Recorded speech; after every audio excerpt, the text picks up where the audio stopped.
Boston College went in with the goal of being physical with Syracuse and did exactly that.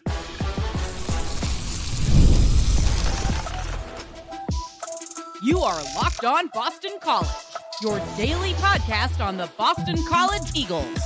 Part of the Locked On Podcast Network, your team every day.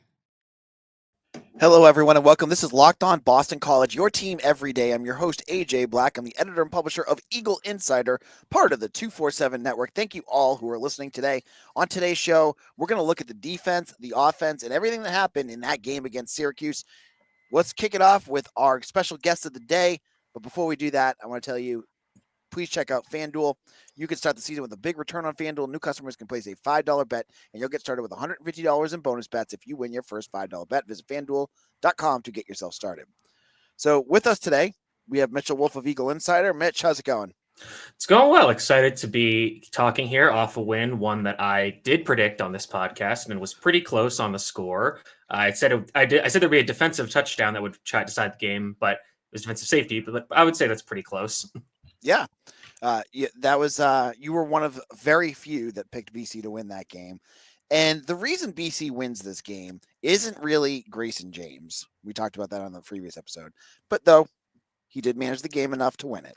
Mm-hmm. The reason BC won was the physicality of not only the offense and defensive line, but their running backs and some of just the plays in general. Mitch, let's start with the offense. What did you notice? Let's talk about the offensive line. I had mentioned on our site, I was looking at the Pro Football Focus grades, and I know they're just a snap in time, pretty low. Same thing with Robichaux, pretty low. But watching the film, what did you see? Yeah, I think that, when PFF releases those initial grades, they'll usually have somebody go back in the middle of the week and review them. And I have to imagine they're going to bump some of those up because watching that game, obviously, they had their fair share of, this block wasn't perfect, but there were very few plays where I found a block where I was like, that's what I would qualify as a negative block or not good enough. On every play, most if not all the offensive linemen had solid to good blocks. So I don't really understand what was going on there. But the point is that BC came into this game with the mindset that they were going to dominate the line of scrimmage. And if you look at almost any of the coaches that actually post on social media, look at the BC account, the BC football account, they're all talking about dominating line of scrimmage, winning the physical battle. And there was the video posted by quarterbacks coach Jonathan DiBiase where they have these clips interspersed from different points in the day in the game. There's the night before, there's the pregame warm-up, the halftime, and then at the end of the game. And every time Bill O'Brien is the first time they're in a meeting room in the hotel, so he's talking normally. There are two times he's just screaming that about dominating the line of scrimmage, being physical, all that. And when you watch Syracuse on tape, and this is something that I talked about on the preview show, is that this is a team that can be dominated physically. They're banged up on the defensive line. They don't load the box versus the run. They don't tackle well. If you take the fight to them, they are going to fold. And BC did that from the jump. And one thing they did a lot of was, there's two things that I found interesting. On 18 snaps, they had 6 offensive linemen on the field. That was 18 out of 64 snaps. They had 6 offensive linemen. I don't feel like doing the math. It's a little over 25%. And then on 6 snaps, they had an unbalanced offensive line, which means that they have the center. You have 1 offensive lineman to hit one side of him and 3 on the other side instead of 2 on each side. And they did that a lot. And a lot of times they would either have a tight end next to the 1 offensive lineman, or they would motion Reed Harrison. He would essentially be the end man on that side. And BC ran on all those plays. They were really successful. You had one of Robichaux's big runs. You had one of Jordan McDonald's big runs. You had the play action pass to Jeremiah Franklin. So you had a lot of success there. And, with how Syracuse runs their defense, they just don't have a lot of bodies there. So if you can outnumber them to one side, you can really be effective. And also, off the snap, BC would just displace Syracuse's defensive line 2-3 yards off the ball. They'd get to the second level. And even a guy like Lewis Bond, and on the first play of the game, or one of the first, I sent you the clip. One of the first plays of the game, he's kind of close to the line to the rest of the action, but he's still outside as a wide receiver. And he comes in and just cracks one of the safeties and just decleats him. And it's because it's inside the box and because his back is still facing the rest of the same way as the rest of everybody else. It's not technically a blindside block. It's just a crack block, but he just decleats a guy in the first play. And that's this tone that BC set on offense. And we'll talk about defense, but that's the set tone they want to set on offense. And they were very successful in it. And you saw it in the second half when Syracuse's tackling got worse. They didn't want to keep playing football. They came to play a football game. BC came to win a fight in an alley.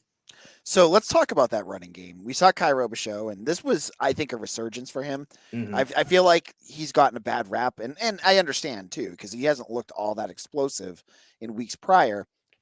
He runs for 198 yards and 2 touchdowns. But I think the biggest revelation in this game was Jordan McDonald. And I have to tell you, I have covered this team. I went to practice. There was a time, I'll share this story really quick. There was a time during the summer where Kai, Turbo Richard, and Day Jones, got all were banged up and not practicing. And they were practicing with like 2 running backs. And it was McDonald and Anthony Ferrucci. I saw more out of Anthony Ferrucci during those practices than I did Jordan McDonald. Like he just was not a factor. So when I saw him come out there and run the way he did, I was very surprised. But honestly, it was great to see him because first of all, they changed his number. He went from 25 to 24. And I'm like, who the heck is that? But he had some great runs as well. Yeah, I wrote this in my offensive rewatch. When I saw it, my first thought was, wait, when did Pat Garbo come back? Because I was like, obviously he's a little bit taller and bigger, but like just the way he kind of ran, like that kind of like almost like side to side gait he has. I was like, that looks exactly like Garbo. And I was like, wait a minute, what's going on? And then I saw the longer name. I was like, oh my god, that's Jordan McDonald. And yeah, like I couldn't agree more. Like everybody's like, oh, like this guy was on the bench this whole time, and I promise you, like if you go back and watch that Duquesne game, like that's like a different player. Like he was, I wrote this. He was upright. He was stiff. He was slow. Like he got caught from behind by Duquesne defenders, and I was like, okay, I don't really know what they're gonna do with this guy.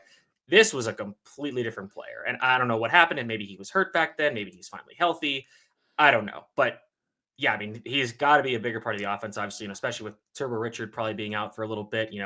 This is another guy where he needs stuff blocked pretty well. Like there weren't a ton of times where the blocking wasn't if the blocking wasn't great, there's not much he can do to create. Like there was the one play where this was the one unbalanced offensive line play where they didn't work, where they tried to do a pitch to the weak side basically, and it got blown up. And he couldn't. He's not a guy who's going to juke a bunch of guys, but if you get him on a good blocked run into the second level, the other team is going to have a real tough time tackling because he gets up to speed fast and he is a load to bring down. And there was a play which I'm hoping we can reach this, but Kyle Brandt of NFL Network, there's a play where he gets in the second level and stiff arms a defender into the express, and Kyle Brandt needs to see that for his angry run segment. That was incredible. And again, I mentioned this in the article, but AJ Dillon was in the house for this game, and I have to imagine he saw that was like had a single tear of like, that's what I used to do. So yeah, running game was great. Lots of gap schemes. Yes, and again, nothing like crazy new. Like this is stuff BC's been running all this year. Some stuff from last year. Like it's all the same. This was a defense that they were just uniquely prepared to take advantage of. And again, the instilling of the mentality of physicality, be tougher than the other team, that really worked out in this game. It's so funny. You go back to some previous games that BC's beaten them at, and the physicality is almost the reason every time. And it was with Dino Babers too. The game with Adazio where they won like 58-27 or something. Yeah. Yeah, and David Bailey and AJ Dillon. That is the last. That's the most BC. That was the last. Sorry, BC ran for whatever 315 yards or whatever. The last time they ran for that many yards against a Power 5 team was that game against Syracuse in 2019, where they ran for like 496 or something crazy.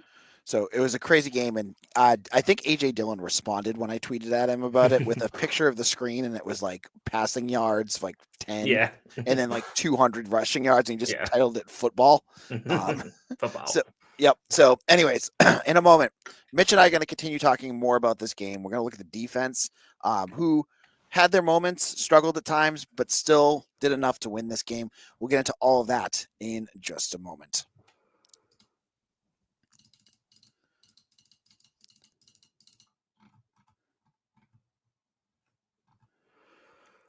Boston College fans, listen up. You need to download the Roy app. You have heard us talk about Roy this season and how they are revolutioning the NIL game. Roy allows you, the fan, to have a say in who gets the NIL money. And here's what I absolutely love about Roy. You get your money back if that player transfers. Roy is helping us keep our team intact, and it's actually good for the game long term. So I have decided for this game, I'm picking for last week, it's got to be Kai Robichaux. There was a couple, I could have picked Donovan again, but I'm going to go with Kai Robichaux in this one.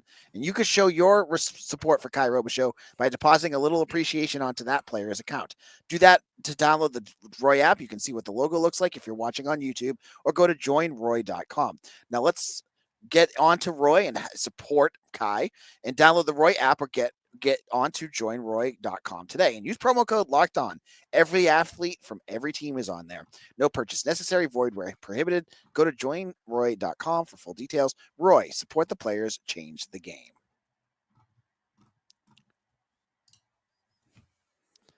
Locked On Boston College, AJ Black here. If you did not check out yesterday's episode, if you're on YouTube, it's not under Locked On Boston College. It's under Locked On Boston Postcast.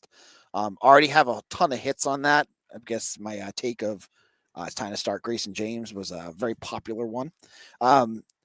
Mitch, do you have anything? I know we were saying we're going to save this, but I want to give you a chance to at least talk a little bit about it. You want to talk a little bit about Grayson James? Yeah, we're on the same page here. I think that, we don't know what Tommy's injury is.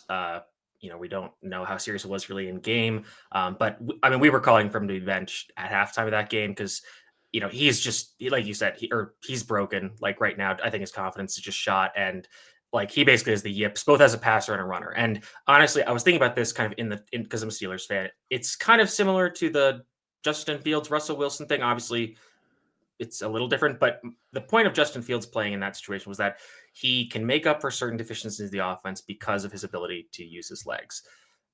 Now, in BC's case, Thomas Castellanos is not using his legs, so that becomes pointless. And he's also really hurting the offense as a passer in this game. And I will say, he's had some issues in games past, but it was not to the level of this game against Syracuse. This was the worst game of his career, point blank period. If you want to talk about worst game as a passer, maybe you look at Army last year, but that game was played in the monsoon. So you can kind of throw that one out. So at this point, I agree that Grayson James gives you the best chance to win games because he is at least going to execute the offense. He does give you at least a little bit of a mobility threat. So if the defense completely converges on the handoff, he can, take it to the outside. We saw that happen a few times against West Kentucky.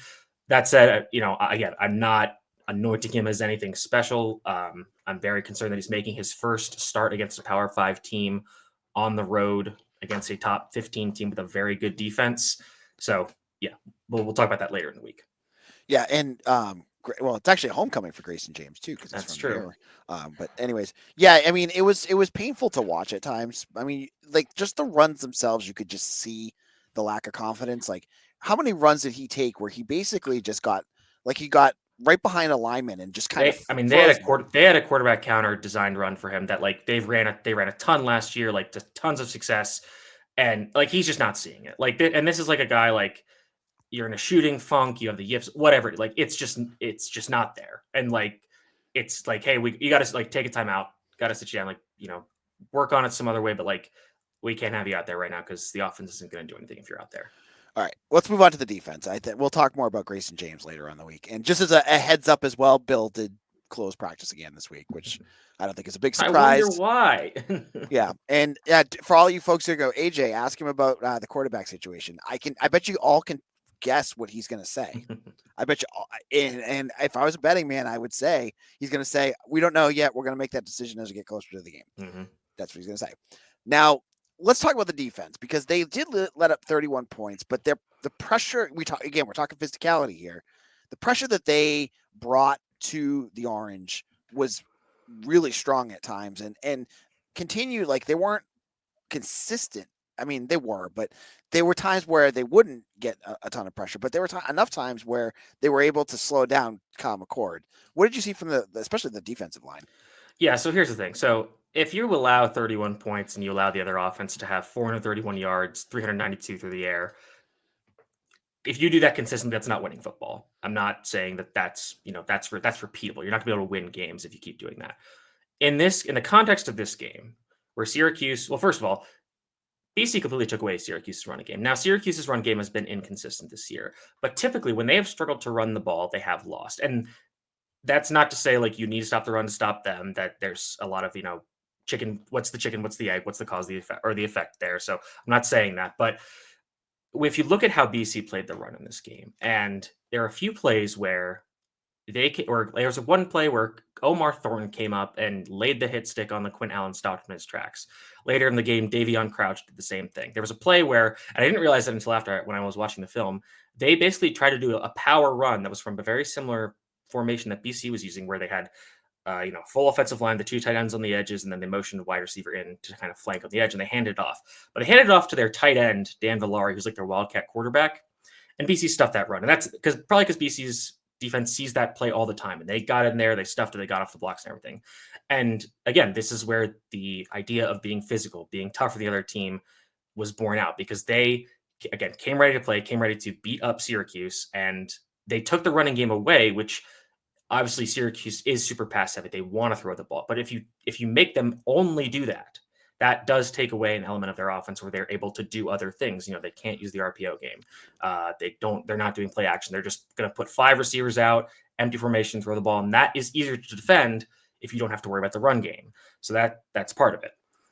Looking at the rest of the game, again, like BC's it's weird because if you look at the pressure rate, BC only pressured McCord on like 26% of his dropbacks, which isn't a very good number.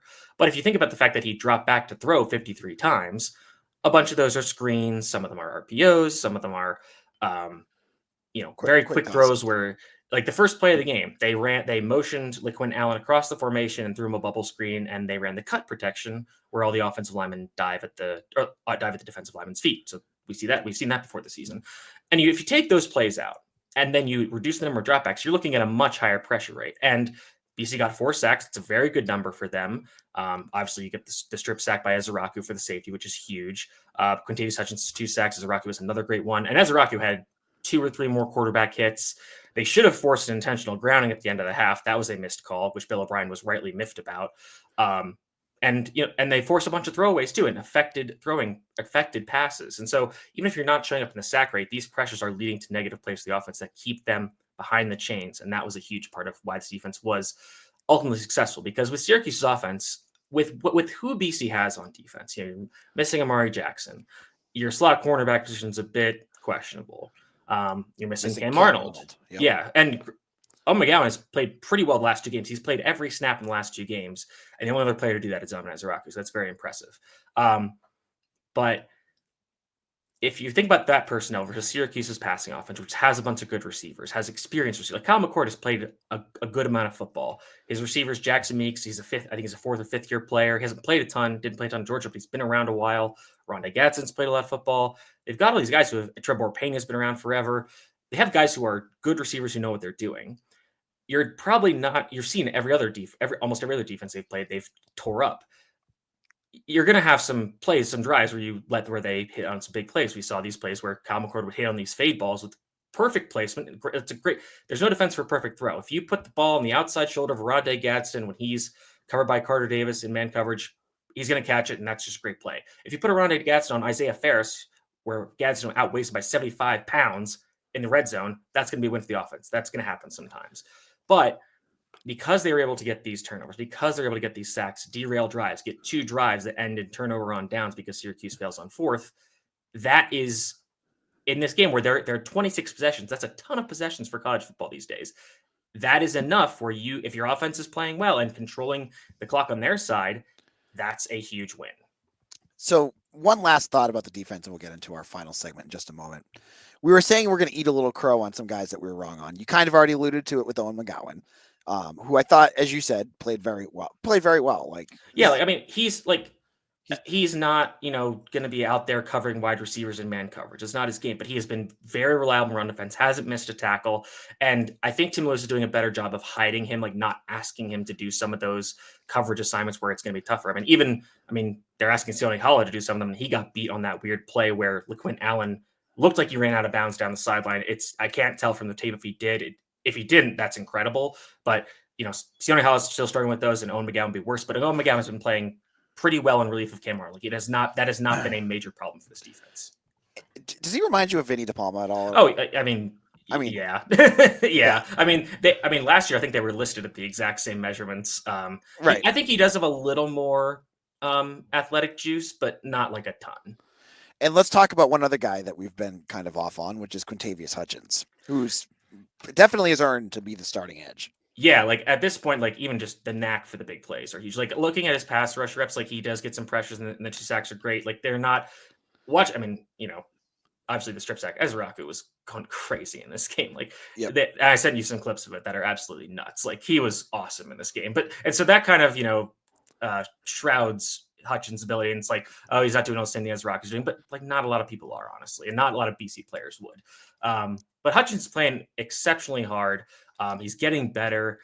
I talk about like fumbles, and he's had 2 fumble recoveries in the last 2 games, and you can talk about fumble recoveries being a bit lucky, like it's kind of just how does the ball bounce, what have you. But the way that you at least mitigate that to any extent is if you pursue to the ball through the whistle, good things can happen to you. And in both of these fumble recoveries, the first one he forced the fumble as well, is because he is pursuing from the backside to finish the play. The first time he clobbers Mari Huggins-Bruce, forces the fumble, ball ends up in his belly for recovery. This game, he's pursuing from the backside on this run, ends up basically the ball bouncing into his hands, and BC gets a fumble recovery, and they score a few plays later.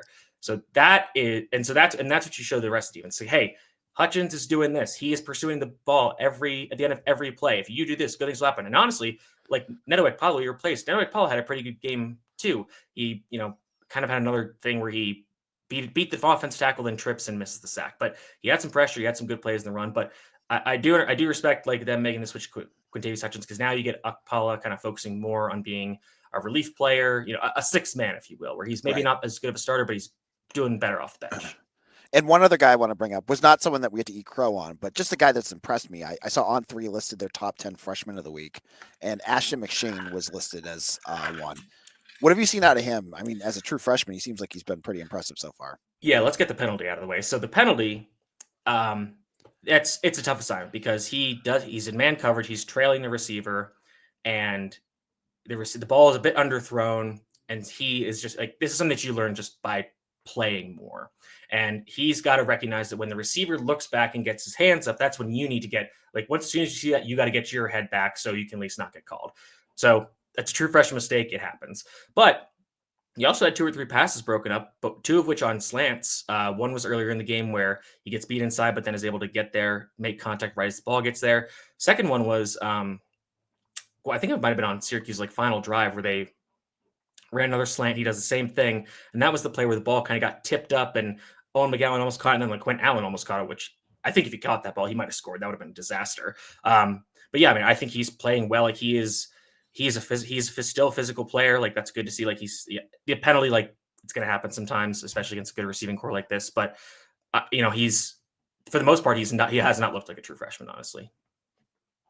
Which is crazy given that BC doesn't get blue chip recruits. So, getting guys that are 3 stars like this to go out there and perform that at that level already is pretty impressive. Now, in our final segment, Mitch and I are going to talk about how the play of BC this week is going to prevent the November collapse. We know what that is. We'll talk about that in just a moment.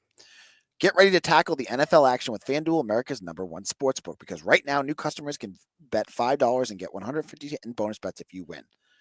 I'm telling you, folks, I've been fading on the Patriots, but this week I was thinking that the Bears are just a train wreck. I got Patriots money line. That was a nice, easy win right there. So when you get the hunch in the middle of the game, you can check out the latest stats, view live play-by-play, and so much more on the same page where you place your bets. Just visit FanDuel.com to join today. You'll get started with $150 in bonus bets if you win your first $5 bet. That's FanDuel.com. Never waste a hunch and make every moment more with FanDuel, an official sportsbook partner of the NFL. Locked on Boston College, AJ Black here, joined by Mitchell Wolf, as we always do. It's a little later because it's Veterans Day this week. And I'm still dealing with a cold. But I wanted to talk with Mitch about, there's 3 more games left. And it seems like BC has found, I would hope, a system that could help them get through these next 3 games that would help them prevent the November collapses that we're used to seeing with the Eagles. I mean, just winning your first game in November was big, but they need at least one more to get to a bowl. How is this power running physicality style of play? How can this be the go-to scheme for BC moving forward? So the first thing I want to say, and I mentioned this in the article, and this is going to throw a bit of cold water on everything. Syracuse's defense is uniquely schemed for BC to take advantage of with this power running game. Like this is more of an outlier game than it is going to be a trend in terms of the specific performance of the team. Like BC is not going to run for 300 yards in each of the next 3 games. That's just not going to happen. Will they run the ball better? I think so, and I hope so. And that's what I want to use this game as. I think this game is both an indicator and a springboard of BC not having the same issues they've had for the last 4 years in November. If you think back of all the Jeff Hafley years, whenever this team got to November, usually had like a decent October, and you're like, hey, like, okay, we can finish season strong, have a good ending, get to a good bowl, and everything just falls apart. The And path. the path. And a lot of the times, first of all, was due to injuries. And for the most part, looking at this team, got Cam Arnold day to day. Maybe he comes back. Turbo Richard day to day. We'll see. But you're feeling pretty good at running back, and Amari Jackson, fluke injury out for the season. Other than that, and Tommy Castellanos, we'll see what's going on there. But other than that, you're looking at I think Jaden Skeet might be out a little bit too, because he didn't play in this game. I thought he got injured against Louisville, so I list off all these names. But looking at the rest of this team, especially in the trenches, this team is pretty healthy across the board. You're not scrounging at the bottom of the depth chart for guys to play. So that's a big credit to Craig Fitzgerald, because that has been a problem for this team for the last few years. And looking at this game, and I think that if this game if BC had kind of tried to do what they've done for most of the season, not necessarily leaned on the run game so hard, or if they hadn't been as successful at it, I would have said, okay, like this, I don't think this team's very bought in. Like they're kind of just trying to get to the end. But because they came out and there was such a focus on one thing, on the physicality, the toughness, and they executed it like as well as they could, that gives me hope that's okay. This team is still locked in, like prepared to go play and win games. And obviously, these are going to be some tough games to finish the season. Syracuse SMU is a very good team. They're ranked very highly. They have a good defense. UNC is kind of up off the mat. They're playing better than they were in September and October. Pitt might be falling apart a little bit, but it's Pat Narduzzi. He's a good coach. They're playing well for most of the season. But again, BC can use this way, especially on defense. We'll see the offensive results might be a little volatile, but I think especially on defense, like you can see where this team is still committed to trying to win games, and they're not just going to fold. And we see this November collapse every year. Yeah, they just seem like the energy is still there. That even with losing your starting quarterback, and a lot of folks may agree or may disagree. Tommy Castellanos was a leader. He was a captain. But you had to make that call. You make that call, and they still buy in, and they still are behind Grayson James. And I will say this about James: if you do watch him, like especially on film, it's very apparent. If you kind of like don't watch the ball and just watch him, you see him. He is very animated. Yep. When the offense gets first down, breaks a big play, like and he's back at the back of the play, and he's very animated. Which love to see that from a backup. Like that's what you want to see. You want to see this guy be juiced for all this, and obviously it's a big rivalry game, but that's good to see. And I think that, like I've said with Grayson James, like I didn't want him like running this offense where it has to be a lot on him, and I didn't think he was capable of doing that because a lot of reasons. But and again, I think we need to take the Western Kentucky game with a big grain of salt because G5 opponent, the run game and Donovan Zaraku really won that game. But again, and this is a big if the running game can be at least a shade of how successful it was against Syracuse, if you can truly make that your offensive identity, and James can do what he did against Syracuse, where you need him to convert a few third downs, get one or two play action passes where he hits a wide open man. If he can do that, then you've got a decent little team rolling. Again, it's not going to be world beaters, but maybe you can hang tough with a team like SMU, who again has been better this year, but you physically dominated last year against a UNC team that has been pretty suspect on defense for a while, against a Pitt team that things might be teetering on the edge there. So I think there is a path to avoid that November collapse, and a lot of it does come back to just being more physical, more tough, more focused, more disciplined than your opponents. And the discipline part was key, especially in penalties. BC had 4 penalties, and most of them were pass interference penalties, which, it's inexperienced corners versus experienced wide receivers with a really good quarterback. So that's going to happen. Whereas look at Syracuse, they had 10 penalties for, I think, 91 yards. You had them on special teams, offense, and defense. So it was happening everywhere. BC was the more disciplined team. They've been the more disciplined team in terms of penalties in basically every game. And if they can continue doing that, that should help them avoid that November collapse. And that is going to wrap up our episode. Mitch had a lot to talk about today, and I appreciate having Mitch on. Saved my voice. Mitch, where can people find you? You can find me at Mitchell T. Wolf, WOLFE on Twitter. You can check out my work at Eagle Insider. The offensive rewatch piece got up on Monday. The defense rewatch will be up on Tuesday, probably when you're listening to this. And then now we got to get ready for SMU, and this is going to be a very interesting game. Obviously a team that BC now has a little bit of familiarity with. But that said, it's a pretty different team than the one BC faced in the Fenway Bowl. And obviously this game is in Dallas. It's not going to be played at the end of December in a baseball stadium that's basically a swamp. So this will be interesting to see if BC can replicate last year's result. And you can follow me on Twitter at AJBlack247. I'll be back again tomorrow. We'll talk more. Get ready for this SMU game. Thank you all who have subscribed. Make sure you hit that like and subscribe button before you leave. Thank you for making Locked On Boston College your first listen every day. For Mitch, this is AJ. We'll see you all again soon for another episode of Locked On Boston College, your team every day.